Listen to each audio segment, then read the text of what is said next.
రేపటి ఎపిసోడ్లో ఏం జరుగుతుందో ఈరోజు తెలుసుకుందాం.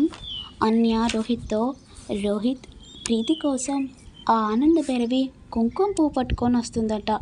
ఎందుకంటే ఆ కడుపులో ఉన్న బేబీ చావాలని తను కోరుకుంటుంది. అలానే ఇలా చిన్న చిన్నగా స్కెచ్ చేస్తుంది. ఇప్పుడు మీ అందరికీ నా మీద అనుమానం వస్తే రేపు తనకు ఏదైనా కూడా నా మీదకే నెట్టేస్తారు. అలా అని ఇప్పుడే చిన్న చిన్నగా ప్లాన్ చేస్తుంది ఆ ఆనంద భైరవి. ఎంతైనా తను మీదికి మాత్రం ఎంతో ప్రేమగా నటిస్తుంది, కానీ లోపల మాత్రం చాలా కుట్రలు ఉంటాయి. ఎందుకంటే మొదటిగా ఆ శరణ్యకే ఈ వారసుడు పుట్టాలని తన కోరిక. అలా అని ప్రీతి కడుపులో ఉన్న వారసుని చంపాలని తను అనుకుంటుంది. నేను నీకు చెప్తున్నాను, ఇక నువ్వు నమ్మకుంటే అది నీ ఇష్టం రోహిత్. నేను నీకు మంచి చేయాలని కోరుకుంటున్నాను, కానీ నువ్వు కూడా ఆ ఆనంద భైరవి మాటలు పట్టుకొనే ఉంటున్నావు. లాస్ట్కి వచ్చేవరకు తను నిన్ను ఏదో చేస్తుంది. రోహిత్, నేను కూడా నీ మంచి కోసమే చెప్తున్నాను. నేను ఎందుకు చెప్తున్నానో అర్థం చేసుకో అనుకుంటూ ఇక అనన్య చెప్పగానే, ఏంటి ప్రీతి కోసం కుంకుమ పువ్వు పట్టుకొస్తుందా? అవును, ప్రీతితో అంటుంటే నేను విన్నాను. అంతేకాకుండా అందులో విషం కలపాలని కూడా తను అనుకుంటుంది. తను నన్ను ఈ ఇంట్లో 10 రోజుల కంటే ఎక్కువ ఉంచదంట. ఆల్రెడీ 6 days అయిపోయింది, ఇంకా 4 days మాత్రమే ఉంది. ఈ ఇంట్లో నుంచి వెళ్ళకొడితే తను సంతోషంగా ఉంటుందని తన కోరిక. అలా అని నాకు మాట ఇచ్చింది. ఇక నన్ను నీకు న్యాయం చేస్తున్నానని తను నన్ను ఈ ఇంట్లో నుంచి వెళ్ళకొడుతుంది. ఏంటి, నిన్ను ఈ ఇంట్లో నుంచి వెళ్ళకొట్టడం ఏంటి? అయినా తనకేం అవసరం?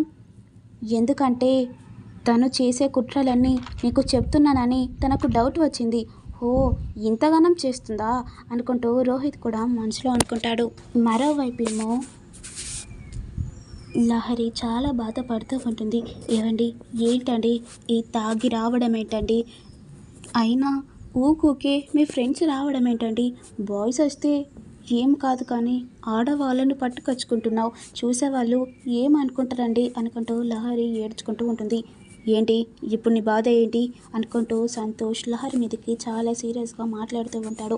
ఇక అప్పుడే సంతోష్ని పట్టుకొని, అరే ఇక్కడున్నవరా, నీ కోసం ఎన్నెన్నో తిరిగాను, నా పైసలు ఎప్పుడు ఇస్తావురా అనుకుంటూ అప్పుల వాళ్ళు అడగగానే, ఏంటండి ఏం మాట్లాడుతున్నారు? మా ఆయన మీ దగ్గర అప్పు చేయడం ఏంటి? అది నన్ను కాదమ్మా, మీ ఆయనని అడుగు. ఇన్ని రోజులు మీ ఆయన కోసం వెతుకుతున్నాను, నాకు కంట పడకుండా తిరుగుతున్నాడు. ఏంటండి ఇప్పుడు అతను మాట్లాడేది నిజమేనా అని లహరి సంతోష్ని అడుగుతూ ఉండగా, ఇక సంతోష్ మాత్రం సైలెంట్గా ఉంటాడు. ఇప్పుడు నా పైసలు ఇస్తావా, జైన్లో ఏపించాలా? ఇంతే కాదు, ఎంతమంది దగ్గర నువ్వు అప్పు చేసి ఇలా ఫ్రాడ్గా తిరుగుతుంది అనుకుంటూ ఆ అప్పువాడు అడగగానే, ఏంటండి ఇతను మాట్లాడుతుంది నిజమేనా? అంటే నువ్వు రోజు తాగే పైసలన్నీ అప్పు చేసి తాగుతున్నావండి, ఎందుకండి ఇలా ఎందుకు అవుతున్నారు అనుకుంటూ చెప్పగానే అప్పుడే లహరి వాళ్ళ అత్త కూడా వస్తుంది. ఏంటి ఏం మాట్లాడుతున్నావు? నా కొడుకు జాబ్ పోయిందని టెన్షన్లో తాగాడు అంటే తాగితే మాత్రం అప్పు చేసి మరి తాగాలా అత్తయ్య? అంటే వాన్ టెన్షన్స్ వానికి ఉంటాయి, అందులో నువ్వేంటి నిలదీస్తున్నావేంటి అనుకుంటూ అత్తయ్యగా మాట్లాడగానే, ఇప్పుడు ఏంటత్తయ్య, ఇప్పుడు అప్పుల వాళ్ళు ఇంటికి వచ్చారు, ఇప్పుడు అతనికి ఎలా పైసలు కట్టాలి మనం అనుకుంటూ మాట్లాడగానే, ఇక అప్పుడే అప్పుల అతను కూడా అండి ఇక చేయలను చూసి, ఏంటి ఆ గాజులు బంగారుయేనా అని అడిగేసరికి, అవును అనుకుంటూ టెన్షన్గా చెప్తుంది. అయితే ఇప్పుడు నీ భర్తను విడిచిపెట్టాలంటే నీ చేతికున్న గాజులు ఇవ్వు అనుకుంటూ చెప్పగానే, అంటే ఇవి ఏంటి? వీడు నా దగ్గర అప్పు చేశాడు, ఆ అప్పు చేసిన పైసలు నీ గాజులు ఇవ్వు అనుకుంటూ చెప్పగానే, ఇవి మా అమ్మ ప్రేమగా చేపించిన గాజులు, అవి నేను ఎలా ఇస్తాను? అయితే నీ భర్తను స్టేషన్లో వేయమంటావా అనుకుంటూ చెప్పగానే, లేదు లేదు ఇస్తాను అనుకుంటూ లహరి తన చేతికున్న గాజులు ఇక అప్పుల అతనికి ఇస్తుంది. ఇక సంతోష్ కూడా నీ అప్పు తీరిందా? ఇంకోసారి ఇంటికి వస్తే కాళ్ళు ఇరగొడతా అనుకుంటూ సంతోష్ మాట్లాడతాడు. ఇక నీ ఇంటికి నేనెందుకు వస్తారా అనుకుంటూ ఇక అప్పులతను ఇక గాజులు పట్టుకొని ఇక బయటికి వెళ్తున్న టైంలో అప్పుడే ఆనంద భైరవి కూడా వస్తుంది. ఇప్పుడు నేను వచ్చానని నా కూతురికి తెలిస్తే ఎంత సంతోషపడుతుందో ఏంటో అనుకుంటూ ఆనంద భైరవి సంతోషంగా లోపలికి వెళ్తూ ఉండగా అప్పుడే అప్పులతను గాజులు పట్టుకొని బయటికి వెళ్తాడు. ఇవేంటి, ఇవి నేను లహరికిచ్చిన గాజులు కదా, ఆ గాజులు ఇతను ఎలా పట్టుకొని వెళ్తున్నాడు, వేరే గాజులేమో అనుకుంటూ ఇక లోపలికి వెళ్తూ ఉండగా ఇక అప్పుడే లహరి ఆనంద భైరవిని చూసి చాలా షాక్ అవుతుంది. అమ్మా, నువ్వు అసలు ఎందుకు వచ్చావమ్మా? ఏంటమ్మా, నేను వస్తానంటే సంతోషపడతావని అనుకుంటే ఎందుకు వచ్చావని అంటున్నావేంటమ్మా అనుకుంటూ చెప్పగానే, లేదమ్మా, నువ్వు ఎందుకు వచ్చావు, నువ్వు ఇంటికి వెళ్ళిపో అనుకుంటూ చెప్పగానే, ఏంటమ్మా అలా మాట్లాడుతున్నావేంటి, నా బిడ్డ నన్ను చూసి చాలా సంతోషపడుతుంది అనుకుంటున్నాను, ఏంటమ్మా నువ్వేంటి ఇలా తయారయ్యావేంటి, కన్న తల్లి వస్తే చాలా సంతోషపడతారు కానీ నువ్వేంటమ్మా ఇలా మాట్లాడుతున్నావు అనుకుంటూ ఆనందభైరవి చెప్పగానే, అమ్మా నీకు చెప్పిన అర్థం కాదు, ఏంటమ్మా నువ్వేదో టెన్షన్లో ఉన్నావు, అసలు ఏం జరిగింది? అమ్మా నేను ఏ టెన్షన్లో లేను, సంతోషంగానే ఉన్నాను అనుకుంటూ ఆనంద భైరవిని హక్ చేసుకుంటుంది లహరి. ఇక హక్ చేసుకొని ఏడుస్తూ ఉంటుంది. ఏంటమ్మా ఎందుకు ఏడుస్తున్నావు? లేదమ్మా, నేను చూసి చాలా రోజులు అవుతుంది కదా, అలా గుర్తు వచ్చి ఆనంద బాష్పాలు వస్తున్నాయి.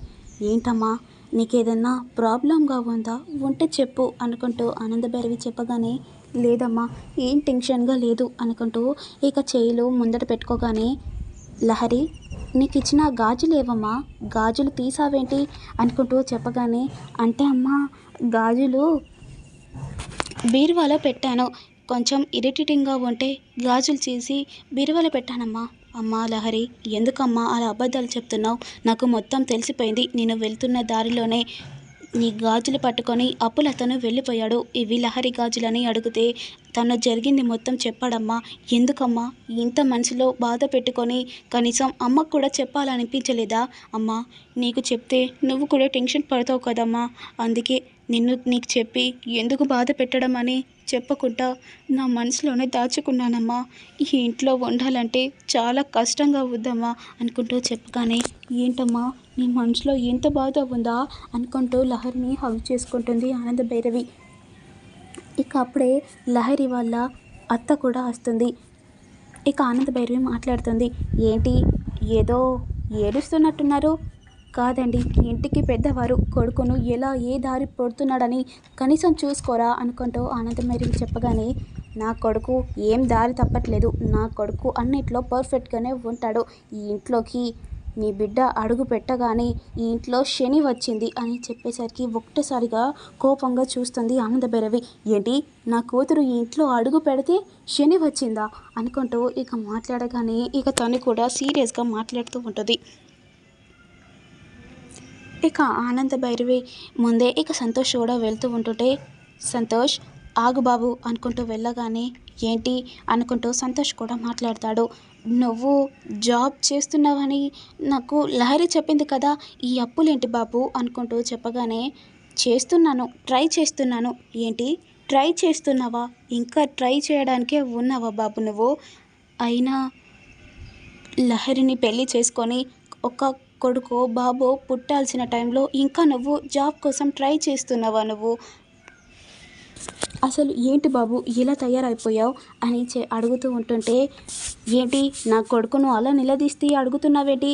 అయినా నా కొడుకును నిలదీసి అడిగే హక్కు నీకు ఏముంది అని అడుగుతున్నావు అనుకుంటూ మాట్లాడగానే, మీరు కోసేపు మౌనంగా ఉంటారా? లహరి నువ్వు అయినా సంతోష్ కాబోయే సీఈఓ అని చెప్పావు కదా, ఏంటమ్మా అసలు నువ్వు ఏం చెప్తున్నావమ్మా?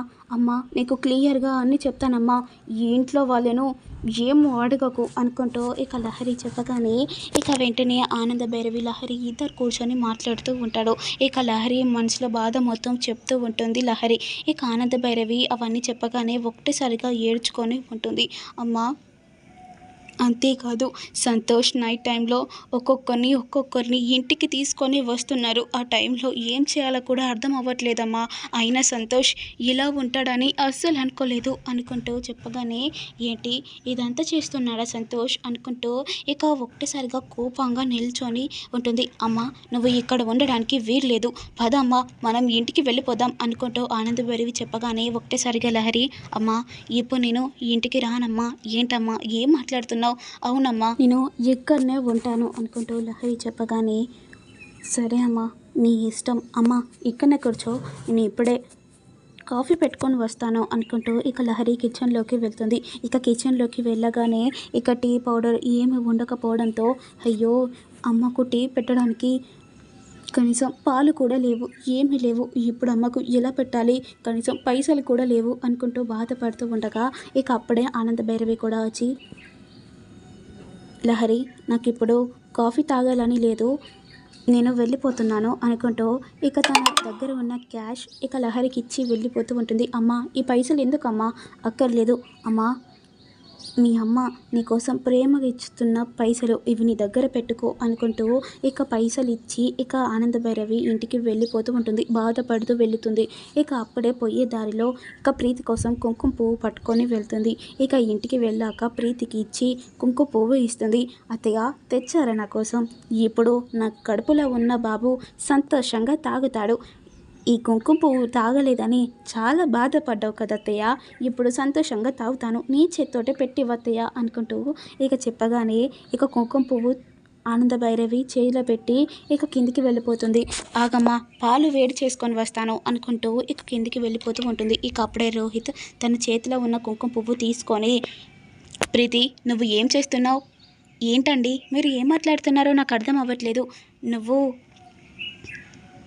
కుంకుమ పువ్వు కావాలని ఎందుకు అడిగావు, ఏంటండి అలా అంటున్నారేంటి, అత్తయ్య నా కోసం చాలా ప్రేమగా తెచ్చింది, ఇక్కడ ఎవరిని నమ్మడానికి వీల్లేదు, ఎవరి లోపల ఎంత శత్రుత్వం ఉందో కూడా అర్థం అవ్వట్లేదు, ఈ ఇంట్లో ఉన్నన్ని రోజులు జాగ్రత్తగా ఉండు ప్రీతి అని రోహిత్ చెప్తూ ఉండగా అప్పుడే ఆనంద భైరవి కూడా ఎంట్రీ ఇస్తుంది. ఆ మాటలు విన్నట్టు షాకింగ్గా చూస్తూ ఉంటుంది. ఇప్పుడు ఆనంద భైరవి రోహిత్ అన్న మాటలు వింటుందా లేదా అని మీకు తెలియాలంటే నేను పెట్టే ప్రతి వీడియో చూస్తూ ఉండండి. Please to like, share, comment, subscribe చేయండి.